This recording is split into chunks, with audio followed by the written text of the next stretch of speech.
ओम नमः शिवाय, हर हर महादेव। तो बीते दिनों मैंने एक सवाल पूछा कि हम महाशिवरात्रि क्यों मनाते हैं, why we celebrate Mahashivratri.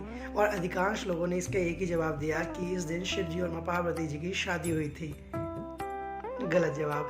Shiv जी और माँ पार्वती जी की शादी कब हुई थी वो दिन मैं आपको बताता हूँ, और महाशिवरात्रि क्यों मनाते हैं ये भी बताता हूँ महाशिव पुराण से। महाशिव पुराण जो है वो शिव जी ने स्वयं लिखी थी और फिर बाद में वेद व्यास जी ने इसको थोड़ा शॉर्ट कर दिया। और महाशिव पुराण कहती है कि महादेव और माँ पार्वती जी की शादी जो हुई थी वो मार्गशीर्ष मास यानी कि नवंबर से दिसंबर के बीच का जो समय होता है हिंदू कैलेंडर के हिसाब से मार्गशीर्ष मास की रोहिणी नक्षत्र से सोमवार के दिन हुई थी।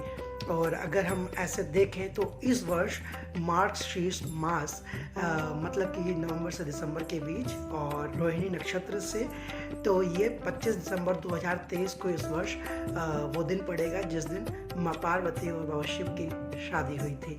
तो ये है, इसका रेफरेंस मैं लगा दूंगा महाशिव पुराण से, सो दैट आप लोगों के लिए ईजी हो जाए। और अब बात करते हैं कि हम महाशिवरात्रि क्यों मनाते हैं। महाशिवरात्रि को पहली बार शिवलिंग का प्राकट्य हुआ था।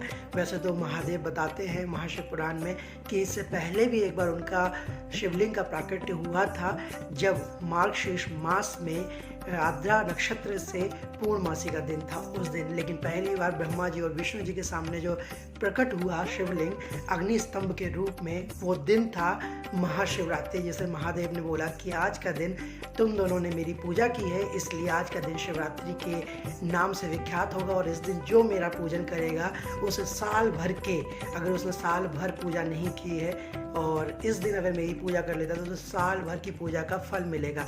और भी बहुत कुछ बताया है, तो इसके लिए आपको महाशिव पुराण पढ़ना पड़ेगा क्योंकि ये वीडियो बहुत लंबी हो जाएगी। तो महाशिवरात्रि के पीछे एक छोटी सी कथा है, वो आप लोगों के साथ शेयर कर रहा हूँ। एक बार भगवान ब्रह्मा जी और भगवान विष्णु जी में विवाद हुआ। विवाद हमारे लिए, लेकिन ये उनकी लीला थी।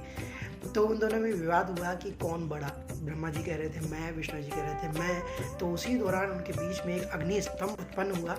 और जब वो अग्नि स्तंभ उत्पन्न हुआ तो विष्णु जी और ब्रह्मा जी उसकी था जानना चाहते थे कि इसकी ऊंचाई और इसकी गहराई क्या है। तो गहराई जानने के लिए विष्णु जी नीचे गए और ब्रह्मा जी ऊपर गए। विष्णु जी नीचे गए, उनको उसकी था नहीं मिली तो वो पुनः उसी स्थान पर आकर खड़े हो गए। ब्रह्मा जी ऊपर गए तो उनको ऊंचाई नहीं मिल रही थी। तो उसी दौरान उनको एक नीचे आता हुआ केतकी का फूल दिखा। तो जब केतकी का फूल दिखा तो उन्होंने पूछा कि तुम कहाँ से आ रही हो। तो केतकी के फूल ने बोला मैं तो बहुत ऊपर से आ रही हूँ। तो ब्रह्मा जी ने बोला और ये स्तंभ, तो बोला ये तो उससे भी ऊपर से आ रहा है।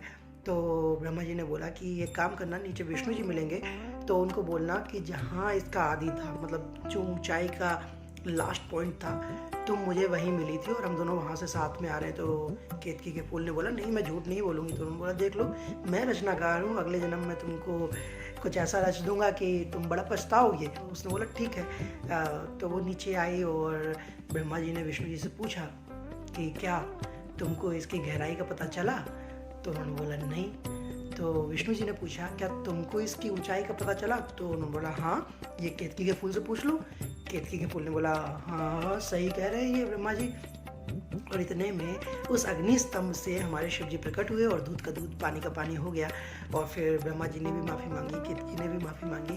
तो कुछ जगह कहते हैं कि जैसे मैं अभी संक्षिप्त में महाशिव पुराण जो पढ़ रहा हूँ वो गीता प्रेस गोरखपुर की पढ़ रहा हूँ, उसमें मुझे ये पूरी कथा विस्तार में नहीं मिली, लेकिन कई गुरुजनों से मैंने सुना है। और कई जगह दो कहानियाँ चल रही हैं। एक तो कि सावित्री जी ने ब्रह्मा जी को श्राप दिया था कि उनकी दुनिया में कहीं पूजा नहीं होगी और फिर उनको एक स्थान दिया पुष्कर। और कुछ कथावाचक बताते हैं कि शिव जी ने यहाँ पर ब्रह्मा जी को श्राप दिया था कि तुमने झूठ बोला है, इस वजह से दुनिया में तुम्हारी कहीं पूजा नहीं होगी। और फिर शिव जी ने उनके माफ़ी मांगने पर एक स्थान पुष्कर उनको दिया था। पुष्कर एक पवित्र स्थान है जहाँ पर दुनिया भर में एकमात्र वैलिड मंदिर है ब्रह्मा जी का, जहाँ पर उनकी पूजा होती है, जहाँ उनका स्थान है। और बहुत सुंदर मंदिर है, आप लोग कभी जाइए। ये राजस्थान में पड़ता है। और वहाँ पर एक बहुत सुंदर कुंड भी है। कहते हैं उसमें नहाने से आपके कई सारे रोग की समाप्ति हो जाती है। तो आप लोग पुष्कर कभी जरूर जाएं। बाद में शिव जी केतकी के फूल पर आए कि तुम मुझे अति प्रिय थी, लेकिन अब तुमने झूठ बोला है इसलिए तुम मुझ पर कभी नहीं चढ़ोगे। और फिर केतकी ने पुनः माफ़ी मांगी और बताया कि ये मैंने ब्रह्मा जी के कहने पर किया है। तो फिर शिव जी ने उसको साल में एक दिन दिया कि इस दिन तो मुझ पर चढ़ाई जा सकती हो, लेकिन वो दिन कौन सा था मैं वो भूल गया हूँ, मुझे माफ़ करें। लेकिन ये महाशिवपुराण में लिखा हुआ है, तो आप वो दिन देख सकते हैं। और ये है महाशिवरात्रि, और इस दिन शिव जी ने बोला कि इस दिन जो भी मेरी पूजा करेगा उसको बहुत सारा फल मिलेगा। अगर आप उनका दर्शन करते हैं तो फल मिलता है, उनकी पूजा करते हैं तो फल मिलता है। और इस दिन अगर आप भूखे रहकर, निराहार रहकर आप अगर ध्यान करते हैं शिव जी का दिन में और रात्रि में, अधिकतर लोग दिन में तो जागते हैं, दिन में तो पूजा करते हैं, लेकिन रात्रि जो है उस दिन सो जाते हैं। तो महाशिवरात्रि को सोते नहीं हैं, तो आप लोग प्लीज़ इसका विशेष ध्यान रखें। महाशिवरात्रि की रात जागें, शिव जी का ध्यान करें, शिव जी की 4 पहर की पूजा करें, और अगर पूजा पॉसिबल ना हो तो उनका ध्यान करें, अच्छी बातें करें, शिव जी के भजन सुने। और कई सारे गुरुजन हैं जो इस दिन रात्रि जागरण करते हैं, तो आप रात्रि जागरण सुन सकते हैं, तो आपकी रात्रि बहुत अच्छे से व्यतीत हो जाएगी। तो इस रात्रि का विशेष महत्व है, तो प्लीज़ इस रात्रि को जागें। और आप सभी से प्रार्थना है कि महाशिवपुराण गीता प्रेस गोरखपुर की ज़रूर पढ़ें, क्योंकि गीता प्रेस गोरखपुर जो है वो हमारी सबसे पुरानी प्रेस है जो सनातन की पुस्तकों को छापती है बिना किसी भेदभाव के, बिना किसी करेक्शंस के या छेड़छाड़ के। तो प्लीज़ आप इसको जैसी है वो एज इट इज़ आप तक पहुंचाती है। तो गीता प्रेस गोरखपुर को सपोर्ट करें, उसकी पुस्तकों को पढ़ें, महाशिवपुराण पढ़ें, ताकि बहुत सारी भ्रांतियां हैं, बहुत सारी गलत प्रैक्टिस जो हम लोग कर रहे हैं उनसे हम बच सकें। और महाशिवरात्रि का सही दिन क्या है, सही उसकी महत्वता क्या है, सही महात्म्य क्या है, आप लोगों तक मैंने पहुँचाने की कोशिश की है महाशिवपुराण से। तो प्लीज़ आप लोग इसे और लोगों तक पहुंचाएं, क्योंकि बहुत सारे लोग हैं जिनको महाशिवरात्रि की क्या सही कथा है वो नहीं पता है। तो लोगों को जागरूक करें, और हमारे महादेव जो हैं, भोलेनाथ जो हैं, उनके बारे में जो गलत भ्रांतियां हैं वो सुधर सकें। और एक बात और कहना चाहूँगा, महाशिवरात्रि में बहुत सारे लोग कावड़ लेकर आते हैं, मैं भी कावड़ लेकर आता हूँ, और कई सारे कावड़िए नशा करते हैं। आप सोचिए, जिसके कंठ में हलाहल विष हो उसको नशा चढ़ेगा क्या? कैसी बातें करते हो आप लोग।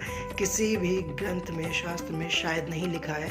मैंने महाशिवपुराण पढ़ी है, महाशिवपुराण पूरी शिव जी के बारे में। महाशिवपुराण नहीं कहती है कि शिव जी ने कभी भी नशा किया है, और अगर कोई कहता है कि शिव जी नशा करते हैं तो प्लीज़ मुझे उस ग्रंथ का, उस शास्त्र, वेद, पुराण जहाँ भी लिखा हुआ है मुझे बताइए, मैं पढ़ना चाहूँगा।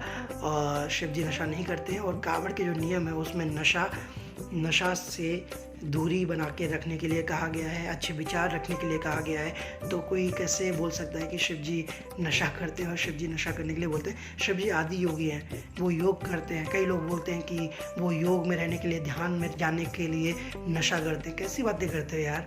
मतलब आपको नशा करना है आप कीजिए, लेकिन शिव जी का नाम क्यों बदनाम करते हो? वही एक बात हो गई कि आपको कोई गलत काम करना है तो आप किसी बड़े इंसान का नाम लेकर कर दो, अरे वो भी तो करता है, तो आपका जो क्राइम है वो छोटा हो जाएगा। लेकिन ऐसा नहीं है, शिव जी ने कोई नशा नहीं किया है। तो प्लीज़ नशे से दूर रहिए। जो लोग आपको भ्रमित करते हैं कि शिव जी नशा करते हैं, शिव जी पे भांग चढ़ती है, वो इसलिए क्योंकि उनके कंठ में विष है जो बहुत गर्मी करता है। तो जो हमारी भांग है उसको औषधि के रूप में हमारे यहाँ पर वैदिक कल्चर में यूज़ किया गया है।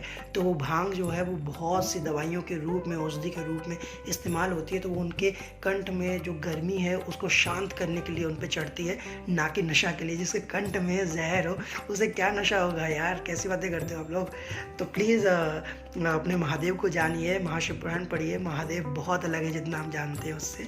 तो महाशिवपुराण पढ़िए, और मैं कहीं कुछ गलती करता हूँ मुझे भी करेक्ट कीजिए। मैंने कोशिश की एक छोटी सी जानकारी आप सभी तक पहुँचा सकूँ। तो अगर कोई त्रुटि हुई हो, कोई गलती हुई तो प्लीज़ माफ़ कीजिएगा मुझे। और महाशिवपुराण पढ़िए, और आप सभी को महाशिवरात्रि की बहुत बहुत बधाई, बहुत बहुत शुभकामनाएं। ये बहुत बड़ा त्यौहार है, इसे खुशहाली से जिए। और जो भी आपके आसपास कावड़िए निकले उनकी मदद करें, उनको चाय पानी पूछें, और एक दूसरे की मदद करें जीवन में, और इस दुनिया को खुशहाल बनाएं, प्रकृति की मदद करें। कहते हैं कि प्रकृति माँ शक्ति है और माँ शक्ति स्वयं शिव। तो अगर आप शिव से प्रेम करते हैं तो आपको प्रकृति से प्यार करना होगा, प्रकृति की मदद करनी होगी, उसे साफ सुथरा रखें। हर हर महादेव, ओम नमः शिवाय, जय गंगा मैया, जय हो, हर महादेव।